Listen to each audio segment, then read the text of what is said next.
have with us on the show today Rob Godfrey, the sublimely voiced Rob Godfrey. How you doing, man? I'm very good, thank you. That's very kind of you. You are very welcome, and thank you very much for coming on the show. Now, you're a singer-songwriter. Yep. And I always like to know how people kind of got involved in singer-songwriting, like how it all began. So where did your sort of musical start happen? Well, I started out in a sort of punk ska rock band where I was shouting a lot and screaming, but I thought I'd write some sort of softer music just for a lot of the girlfriends at the time and stuff, and keep it nice and quiet and out of the earshot of all my friends. But yeah, then I moved from Cambridge to Brighton, and I realised that my band weren't there anymore, and I thought, right, I'm going to give the singer-songwriter stuff a go now. And I'm very, very happy I chose to do so. Okay, so the romantic side came out of you for the ladies. Yeah, yeah. And it's working quite well. It's going all right, yeah, it's going good. Cool. When did you come to Brighton? How long have you been here? I've been here this is my 4th year here now. I moved to go to BIM, the university, to study songwriting, which was a good experience. Being surrounded by so many musicians, which is something you don't get in most cities to such an extent as you do in Brighton. Yeah. Which is cool. And you finished BIM now? Yeah, I've finished now. Okay, so yeah, and how has that sort of given you a springboard for your career? So what we learnt most about was mostly the business side of things rather than the actual music side, which wasn't really what I'd hoped for initially, but actually I found it to be very useful and really helped things progress a lot quicker, which is good. Cool.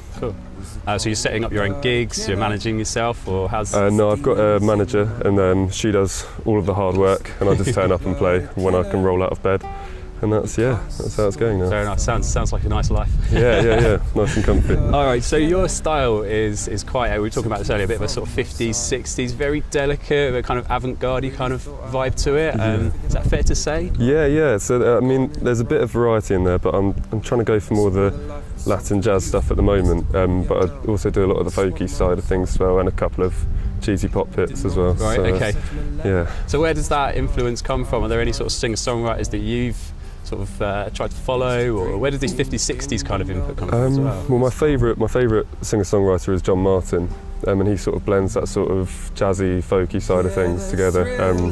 Also a really big fan of Nick Drake and Jeff Buckley and those sort of people. Yeah. And do you delve into the sort of old records from the 50s? Any old crooners that you've... Yeah, I do love a bit of Dean Martin, yeah. Yeah? Very varied taste in music actually. I listen to a lot of like The Doors and that side of things too. I'm not quite sure where the influence comes from, but I'm sure it's just picked up from little bits from many different artists. Cool. And is there still a punk element to you in terms of your music taste? There's not, no. I've still got the bitter outlook on life, but I've tried to do it in a more sombre way. Fair enough.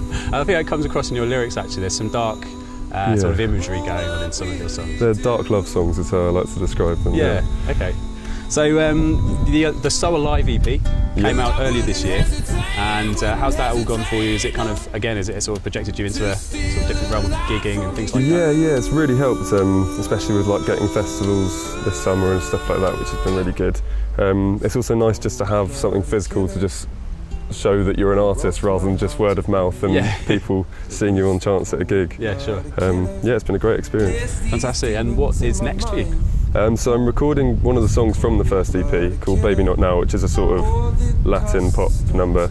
I'm going to record that as a single with a full band, and then work on my next EP, which I think I've just finished with the song which I'll be performing for you. And that's... Yeah, so it'll be another 6-track EP. Yeah, brilliant. Where can people check you out for a little bit more and to hear the EP? So you can find the EP on Spotify and iTunes, and also SoundCloud as well. And then I've got a website, www.robgodfreymusic.co.uk, and I'm on Facebook at Rob Godfrey UK, Twitter Rob Godfrey Music, and Instagram Rob Godfrey. Awesome. Has that covered it all? I believe so, yeah. Rob, thank you so much. It's been an absolute pleasure. It was the cold-blooded killer that robbed my heart of wonder. It was the cold-blooded killer placed demons in